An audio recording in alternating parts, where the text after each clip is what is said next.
Well, I think if there's no one opposed, we'll go right into our next session, which is our servant leadership, our leadership style, which will be presented by Andre Red. Andre, are you ready? Ready or not, here I come. Let's see. Can you all see my screen? Amen. Yes. Okay. First of all, let me say how excited I am to see all the faces that I've had a chance to meet or work with. And this is going to be a phenomenal year. It really is. The topic of servant leadership for me is near and dear to my heart because I've had a chance to operate in a lot of the capacities I have because I was impacted and mentored by a servant leader. And I'll address some things that they were strategically doing that I didn't even realize until after the fact. This particular person was a person when I first got into Toastmasters, and my club is a thriving club. I mean, we literally had to put people on the waiting list. We had so many people, but we were not a big supporter of things outside of the club. So you may see us at a TLI, you may not. But I went and I met this lady, and immediately my eyes were just focused on this lady because I noticed she always had people with her that she was bringing along with her. And while she was a brilliant lady, she never was one that was jocking to be up in the front and doing the presentations, but she was always pushing her people to the front. And so I noticed that at the first training, and I just thought I really liked that because that's my style. And then I met her again, and I saw the same thing. So I saw the consistency, but this time we exchanged numbers. And what happened was she asked me to be a judge at a contest. And being again at a club that did nothing outside of our club, I didn't have a clue. So I was thinking, well, I'll go and I'll be a judge. And I say that to say being a judge turned into me becoming an area director when she became a division director. And after she moved from division director, she was prepping me all the time to replace her. And so I became a division director. And right now I had the privilege of serving with Stephanie as her assistant director. And really what that means is when she says jump, she's trained me to say how high. So I'm jumping, Stephanie, I'm jumping. But I say all of that to say, I think that I've been able to elevate and impact even, I believe, some people on the line because my mind is one of a servant leader. And so let's talk a little bit about what that is. Really, when you talk about leadership, there's really two focuses that you can look at. And one of them is traditional leadership. And if you notice, that traditional leadership is something that's very performance oriented, very performance. Still have you in there, but if you look at it, even on your job, this is probably the type of a leadership model that you have where the higher the manager, they're at the top of the org structure of the pyramid. The other type of leadership still has you, but notice how it has you at the bottom of the pyramid. You don't have any less authority, but the focus is more on people. And so these are the things that I want to talk about with you. And in particular, I'm going to focus on this one that's focused on the people. If you look at this slide that shows the background of these skyscrapers, and it shows these people working out, and what it really is doing is talking about how servant leadership, the real purpose is empowering your people. Empowering. What do I mean?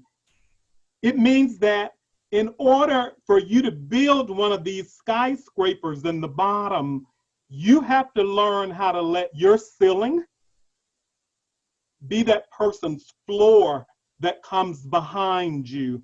Why is that important? Because some of you may be thinking, well, my goodness, nobody left a ceiling for me. Well, guess what? You get to be the foundation. Yay! You get to be the first floor. Now, I'm going to say something to you. When you move into this realm of leadership, it is going to be so important that you know your why. Why am I really doing this?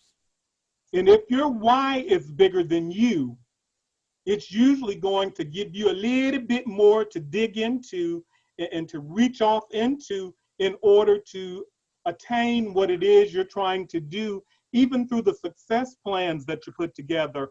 If you've heard of a book called Rich Dad, Poor Dad, the rich dad said, I just can't afford it. But your why is going to be that thing that makes you say, how can I afford it? And that means I'm going to dig a little bit deeper, and I may have to do something that I've never done before, but that's okay because I'm trying to do something that I've never done before also. And so when I look at where you are on this particular photo, I would say you're the sun. You're the one that's always shedding a light on what it is we're trying to do and where we're trying to go. And so I wanted to talk about some things that you can do, because if I were to poll everybody on this Zoom call and I were to ask you, have you ever wanted someone or someone so bad that it couldn't get too early, it couldn't get too late, I should have gotten at least one or two amens. It couldn't get too hot, it couldn't get too cold. So really what it comes down to is, how bad do you want it? And when it's for something, for a cause greater than you, it will make you again go a little bit deeper into how bad you want it. So ultimately, you can build a huge skyscraper by not only allowing your ceiling to be the next person's floor, but then teaching them how to do the same, and you're consistently building. Or you can have a grand one-story hut. Oh, it can be grand too. Why? Because it's going to be all about you. One story. So let's talk a little bit about some things that we can do in order to be effective in our servant leadership. I've heard so many good phrases and things that touched on my speech. And if you notice at the foot, the base of this person that's a servant, it says, the greater the service, the greater the reward. How many of you all have gone to a restaurant and there is a waiter or waitress that has just left a lasting impression on you because of their service?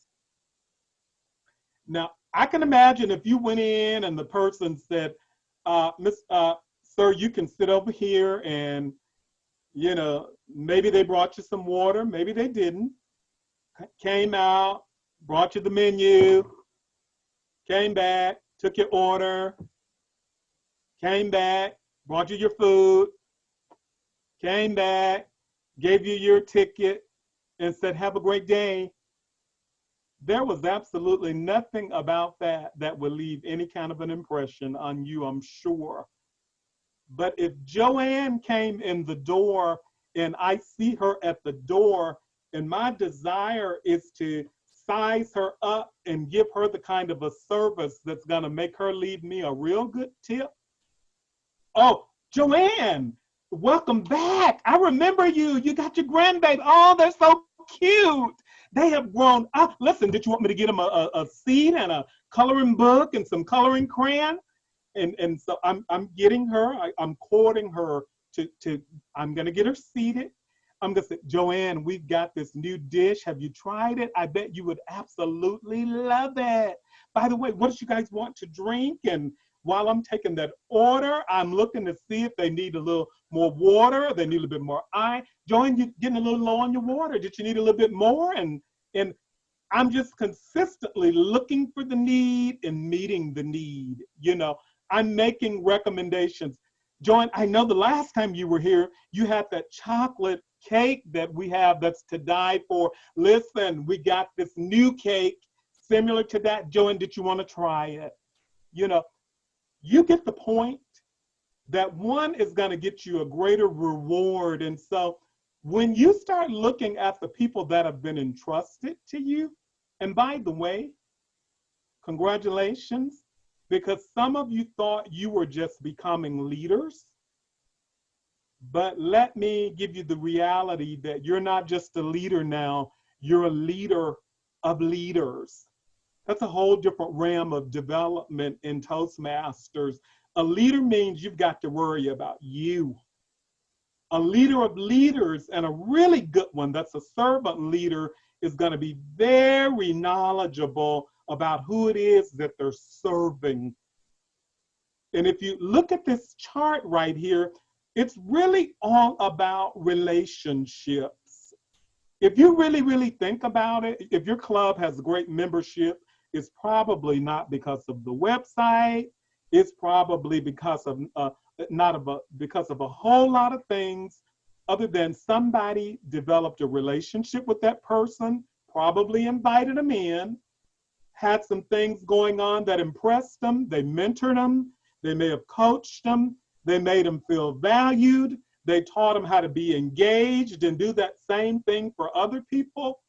And so it's really about relationships. This is the thing that has to be the starting point for you as an area director. You need to make sure that this is what's happening with your presidents and as the division director. This is something that needs to be happening not only with your area directors, but one huge mistake I made was I didn't realize how much I needed to also be developing relationships with my clubs and the officers there, because it's all about the clubs. So let's talk about how you can do this. Isn't it amazing that as a technology company, they seem to have the greatest problems with their technology? You know, what's amazing to me is that as a communication organization, where do we have our biggest challenges? Communicating. And so I know this is a 4-letter word that I'm going to say to you all, but CALL, call your people. The first time you introduce yourself to that person, how much of an impact does it have if you pick up that phone and call them? And when you call them, do this. Make sure you introduce yourself and then use what I call the divine design when you meet with them, or, you know, while you're on the phone. Now, I'm from Mississippi, and so I'm not going to probably win at a calculus contest or chemistry, but now I can put 2 and 2 together. If I have 2 eyes, 2 ears, and 1 mouth, surely I should be using my mouth about half as much as I'm using my eyes and my ears. When I'm getting to know these people, I know this is going to hurt some of your feelings, but as a servant leader, it's really not about you, baby doll. It's about those people that you're serving, and you're trying to get that good tip from them. Ask them what's important to them. Let them know what's important to you. Find those areas where you can find those common places, so you can maybe then take them to those uncommon places. Talk to them about your vision and understand what's important to them. And as you're understanding what's important to them, then we begin to kind of move over into the training piece. How many have taught? More is caught than taught. What am I saying? I know Rick loves to smoke cigars, and I had a dad who stinky cigars, and he would blow that smoke in my face and say, "Boy, now, whatever you do, don't you smoke now, don't you smoke." Oh, that went over real well, don't you know? Don't you know? So the opposite of that is us making assumptions that people know certain things. How many of you all know that a lot of division directors, that a lot of your area directors know absolutely nothing about going and visiting a club? I don't care how good the sessions were they were at today. So you know what? As a good servant leader, you know what you're going to do? You're going to say, you know what? We're going to go to your first appointment together. Well, why is that so smart? Because first of all, it's going to mean that they're going to go ahead and go to their first appointment. But secondly, it means that we're going to go together and I can kind of help you to work through how this works, and we can even work on the area report together. That is going to be so key for you, because later when you may have to hold them accountable, then you can say, well, I know you know how to do it because we went and we worked on this thing together. Marion don't even know this, but Marion is a great example of servant leadership, and I'm going to tell you why. A good servant leader has impact on Toastmaster or an organization when they're long gone. The gal that was the servant leader that mentored me, she's not even in Toastmasters right now, but there is a part of me that was so developed by her that a lot of the things that I'm doing and where I'm trying to be another person's floor is because she taught me that, and I'm duplicating what she taught me. And so when you go, I'm encouraging you to grab them by the hand and take them, and you guys go to your first meeting together. You know, why not go and do an officer induction? Be relevant, be timely, you know, but go together, work on the report together, see if there are any questions, because it's not about you lecturing them, it's about you showing them what to do and then letting them demonstrate it. And so in order for them to demonstrate it, the last thing is you're obligated to open doors for these people.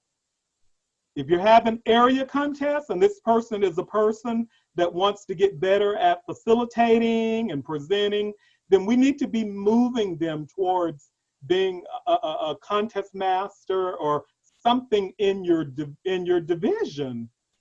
And so even if they're not that contest master at the area, you're going to be strategic enough to bring in a seasoned person, or you operate in that role and let them shadow you, so that then when you come to your division contest, they're ready.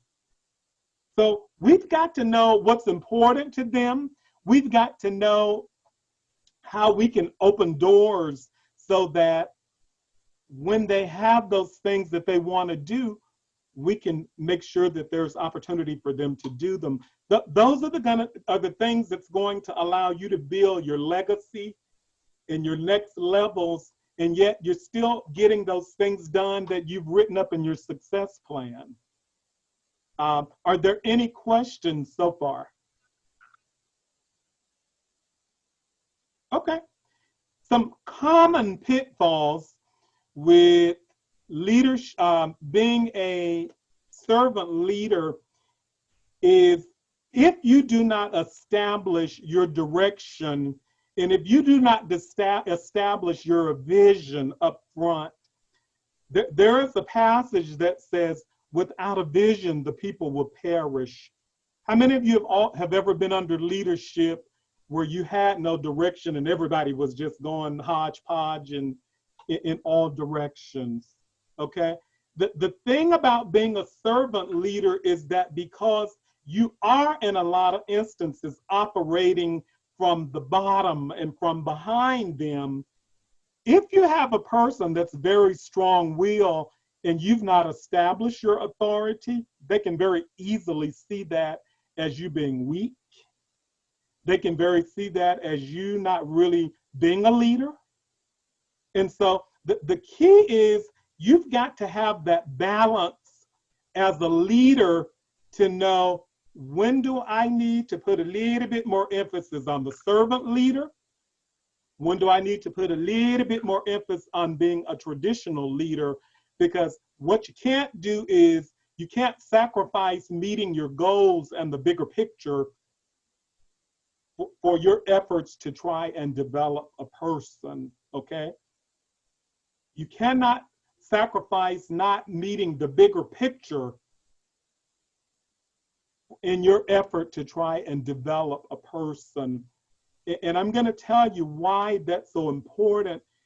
When you have problems or issues with the person that you're working with, if you look at it real close, it's usually going to come down to a skill or a will thing. If you remember earlier, I told you that's why it's so important that you make sure you walk a person through a critical process for your division or for your area.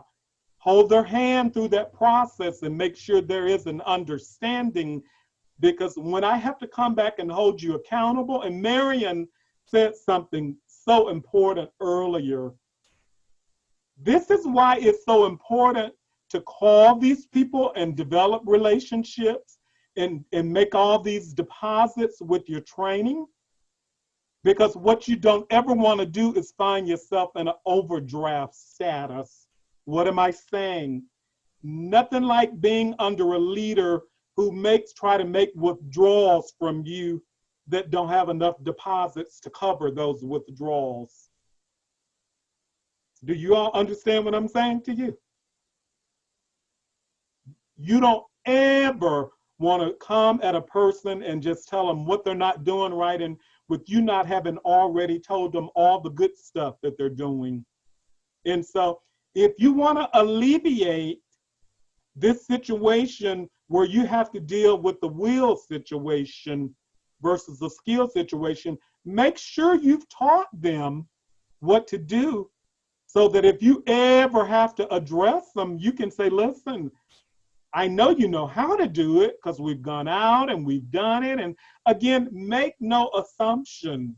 In the area directors, don't make the assumption that your presidents know about DCP reports, and don't make your assumptions that even some of the large established clubs know things as minor as that you have to vote in members, and that you know, don't make those assumptions. Assume that people know nothing and work your way up from that.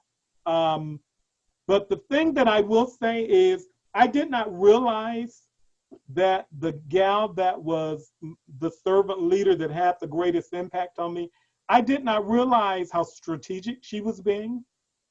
She saw me. See, the beautiful thing about you being a director, an area director and a division director, is you have all of these resources that are actually on this call today. And the difference in being a division director and networking is your area director and your division director for your division, it's a done deal. It is what it is. But you know what? You have the choice and you have the option of networking with whomever you want to work with. Make sure that you connect and hook up with people that's going to help you to go in the direction you're trying to go in. You know, get with those people that also can complement you. Rick Chandler is a great example of how we're so different, and yet we're both so passionate about growing people and developing and those kind of things. I'm a better Toastmaster because I've been connected with him. And so the thing that I would say is just keep in mind that we do develop leaders as Toastmasters. And I say it's really kind of 3 stages of that with them. You should come in the door knowing what's in it for me. But there does come a point where you realize it's bigger than me. And if you're not real careful, the pendulum will swing to the total opposite end, and it becomes what's in it for everybody else. That's going to lead to exhaustion and burnout. But the place that you're at now that can be so critical for the rest of your time in Toastmasters is if you realize that you really are at a point where if you're not already in it, you can move into with who? What's in it for us? Those tough situations that you'll face as a leader are going to be the very ones that's going to grow you the most. Don't run from them. Embrace them. Always look for the opportunity to see where you can change. And ultimately, as people are watching you and as they're seeing you do things in a way that ultimately is about lifting other people up and empowering them, you're going to see this skyscraper come to being right before your eyes. And the legacy, the shared legacy, and the Scott legacy, and the Rick legacy, and the Jerome legacy, and the Peter legacy, and the Gene, those legacies are going to live on even when you're no longer in leadership.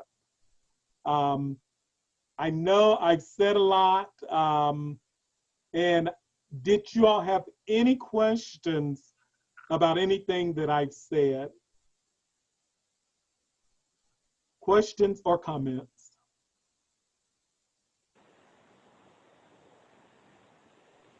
Hi, Andre. This is Kiyomi. Thank you so much for that presentation. I think it's very valuable and very beneficial considering that we're embarking on this new leadership role. I do just want to make a comment. I believe in servant leadership, but I also believe that to be that servant leader, you have to take care of yourself. So I would just encourage everyone here to make sure that they're getting their needs met. It's kind of like the airplane analogy. You have to put your oxygen mask on first to be able to help others. So I would just encourage everyone here to make sure that they take care of themselves. Awesome, awesome comment. It's hard to give what you don't have, isn't it, Kiyomi? Andre, do you have a single reference that you could refer us to where you developed this speech from, or just in your mind, do you have a good reference on this subject? You know what? I'll get something to Joanne because I was referencing several different things, but I will get something to you because if you ever get this piece and if it ever becomes bigger than you, I mean, I don't know for you all, when you had your first child, it just shifted your mindset because you were now responsible for something. You're responsible. You've been entrusted with whomever is reporting to you. And with that privilege comes responsibility, and there will be accountability for that. So anyone else? I'm just saying some awesome, awesome leaders on the line. I'm so excited about what I believe is going to happen this year. Listen, stay flexible. I believe that the virtual world is the best thing that could have happened to us, because even as I was sitting in Shed's division success plan, military people tend to move around a lot. His people can move, but they can leave their membership right at the clubs in Division T because they can be a part of the hybrid world. And so it's up to you to teach your people how to make that lemonade out of lemons. And I'm looking at a group that I am just confident can make that happen. Joanne, I'm going to give it back to you.